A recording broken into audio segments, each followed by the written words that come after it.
kičmom i krenuo sam na vežbe i radio sam vežbe, išao sam na plivanje svaki dan, po 2-3 sata. I rekli su na kraju doktori da se to ništa ne popravi. I šta sad, misliš o tome? Ja sam očajna. I plačem svako večer. Pomozite mi, molim vas.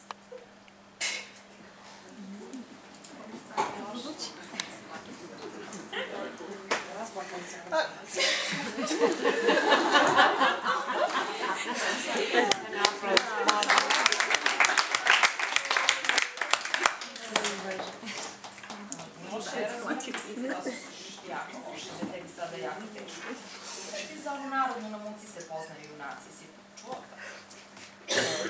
Pa to je sada ta situacija. Nažalost, ti se jako mlad suočavaš sa vrlo teškom situacijom i mnogo stariji od tebe ne bi znali da reši taj problem. Ajde da probamo ti ja da razgovaram. Ali da ne plačeš, važi. Kaži mi, kako ti znaš da baš želiš da upišeš tu školu? Ja, jel gledate CSI? Da, Miami, specijalno Miami. Oni su super. Yes. I stalno su u pokretu i trče, imaju one pištolje i one super stvari. I ti veruješ da bi tvoj posao bio takav, isto takav? Znači, da to liči na ono što bi ti radio, zar ne? Apsolutno si siguran. Da. A kako možeš biti siguran? Imaš dovoljno godina da znaš da ono što vidiš na televiziji nije uvek baš tako. Da realan život nema često veze sa onim što gledamo na televiziji, zar ne? Da, ali izlazim ja uveče, vidim ja šta se dešava i kako bi ja to rešio.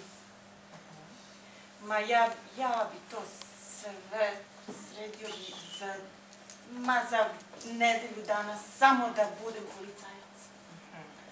A sad ne možeš to da budiš i sad moramo da rešavamo taj problem. I si pričao sa nekim, već o tome pre nego si došao kod mene, si pričao sa roditeljima, šta oni kažu? Pa jesam, kažu da nađem neku drugu školu. A šta ti misliš? Sada kad imaš taj problem, kada si rešio? Si tako spreman da se baviš takvim zanimanjem, če toliko izazovno, to da znači da imaš neku zrelu odluku. Da si zreo dečko i moraš biti spreman i da se sukobljivaš sa takvim situacijama. Dakle, kako bi ti rešio? Evo, zamisli ovako. Da se to što se tebi desilo tvom najboljem drugu. Šta bi ti njemu kazao? Rekao bih mu da vežba. I šta još? Ako vežbanje ne daje rezultate, šta još?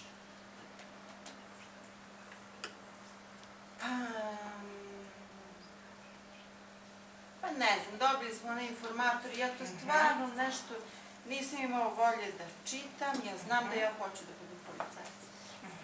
Ali misliš da možda ima vremena, da ćeš možda, kad upišeš neku drugu srednju školu, pa umeđu vremenu saznati da nešto drugo voliš, da to nije jedina stvar koju ti voliš? Možete mi meni da kažete, jel ima neka škola u kojoj moram da imam zdravu kičmu, ali da se bavim ovako nekim dinamičnim stvarima? Naravno, zajedno ćemo da pogledamo koje bi to mogla zanimanja da budu. Ja sam ubeđena da ćeš ti naći nešto za sebe. I samo kratko, ne želim da te tešim, ne želim da ti kažem da se nešto slično desilo mom jako dobrim prijatelju. Gotovo je bila ista situacija. On je danas jako zadovoljan i srećan, jer se bavi nekim drugim poslom i čak kaže, uopšte ne mogu da razumem šta mi je bilo i zbog čega sam htjela da upišem televizijsku akademiju. Ko zna, možda jedan danas i budeš tako mislio. Možda mi se i kičma sredi za te četiri. Dosta mi srećan.